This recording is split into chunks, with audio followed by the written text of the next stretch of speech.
Jadi teman-teman ada yang mau ditanyakan nggak sebelum kita lanjut kepada konflik nih? Jadi bagian terakhir hari ini bahwa channel kita atau saluran distribusi kita itu bisa terjadi konflik. Nah, konfliknya macam-macam nih, kita mau bahas nih. Tapi sebelumnya barangkali ada yang mau ditanyakan. Nggak ada. Baik. Jadi lanjut ya. Nah, ini tentang konflik ini. Kita sebagai channel manager, sebagai key account mesti menyadari bahwa konflik itu bisa terjadi. Konflik artinya konflik kalau salah satu dari mereka termasuk kita mencegah saluran yang lain atau channel yang lain itu mencapai targetnya. Ya, apapun. Kalau itu misalnya sama-sama retailer, sini ngasih diskon yang lebih gede, sana ngasih diskon lagi yang lebih gede lagi, perang diskon namanya. Itu kan menghambat. Jadi customer jadi bingung nih, sebetulnya harganya berapa ini? Jadi yang lain menghambat yang lain untuk membeli produk kita. Itu artinya konflik. Atau kalau yang B2B masuk perusahaan batu bara, terus kemudian batu baranya oke, saya ambil dalam jumlah 100 metrik ton, minta diskon tambahan 10%. Siapa yang nanggung? Oh, yang sana nggak mau, dia ekskalasi ke atasnya. Ke atasnya ekskalasi lagi kita, terus sampai kita. Itu artinya dia nggak mau, dia menghambat itu, nggak mau mengeluarkan diskon atau margin dia nggak mau berkurang. Nah, karena ini terbuka, karena kita tahu berapa margin mereka, sebetulnya kita kan bisa berunding. Nah, berunding mana-mana yang siapa-siapa yang harus mengurangi marginnya. Tapi berunding itu ya berunding itu negosiasi, bisa klop, bisa nggak klop. Itu artinya konflik gitu.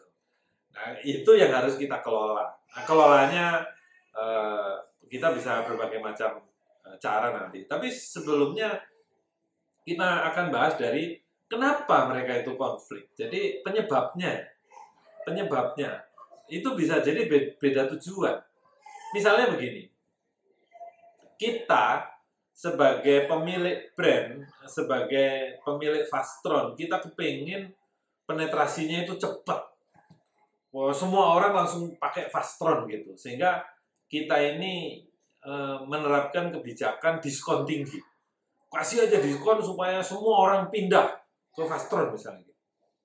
Tapi distributor kita atau channel kita itu merasa sayang. Jadi waktu kita kasih tambahan margin untuk memberikan diskon kepada end user, dimakan sendiri sama dia. Nah, itu kan konflik itu.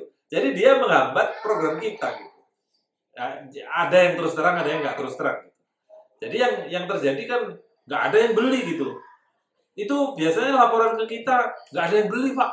Nah gitu kan. Padahal dia tidak munculkan itu diskon tambahan yang kita berikan itu.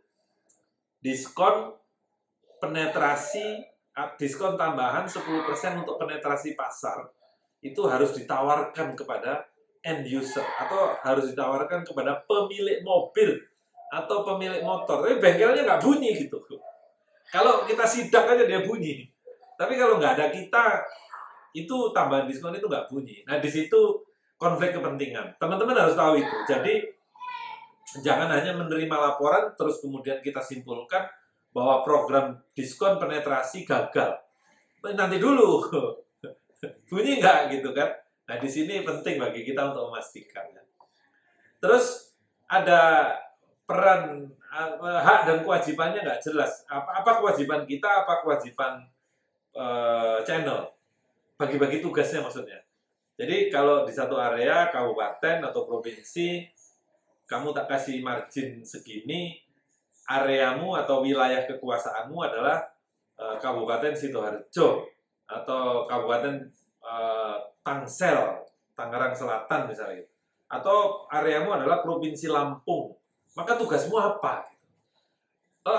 Kadang-kadang sih sudah ditulis di dalam MOU, tapi kan nggak dilaksanakan.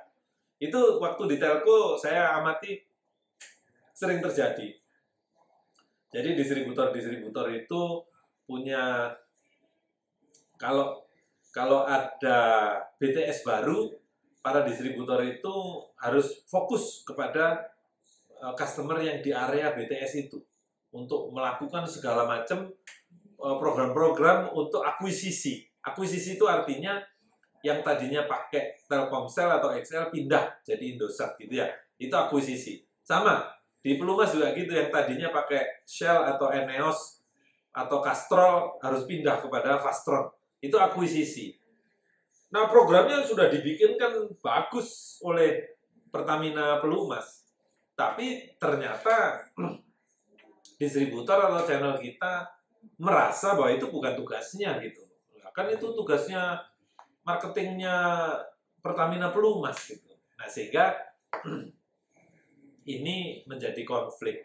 Itu contoh yang saya tulis di sini adalah HP atau komputer HP, merek HP komputer HP itu. Jadi kalau HP itu punya sales sendiri yang meng-approach kantor-kantor, distributor juga kadang-kadang walaupun nih udah dikasih batasan area, kamu jangan ngambil kantor ya, kantor itu sales kita sendiri gitu. Salesnya HP maksudnya, HP sendiri yang mau approach. Tapi kadang-kadang kan mereka nongol juga di sana gitu. Jadi artinya di dalam industri pelumas, perusahaan batubara itu di-handle sendiri oleh Pertamina Pelumas atau melalui subdis yang ada di arah sana. Itu kan harus jelas itu. Terus kemudian yang promo di bengkel-bengkel itu siapa yang bayarin gitu, promonya gitu. Atau kaleng bekasnya dikumpulin terus dibeli dengan harga berapa gitu sebagai imbal jasa. Untuk mengetahui, jadi untuk mengetahui market share di satu daerah, kalengnya aja dibeli. Jadi kalau kalengnya Fastron laku 10, kalengnya Eneos laku berapa, kalengnya Shell laku berapa, kalengnya Castrol laku berapa. Maka di bengkel itu sudah bisa menunjukkan itu market share. Jadi market share kita kira-kira bagi-baginya begitulah. Itu untuk bengkel-bengkel motor dan bengkel-bengkel mobil. Bisa begitu. Nah, tapi kalau di institusi yang besar-besar atau B2B, itu kita bisa tanya langsung sama purchasing. Kalau dia beli 10.000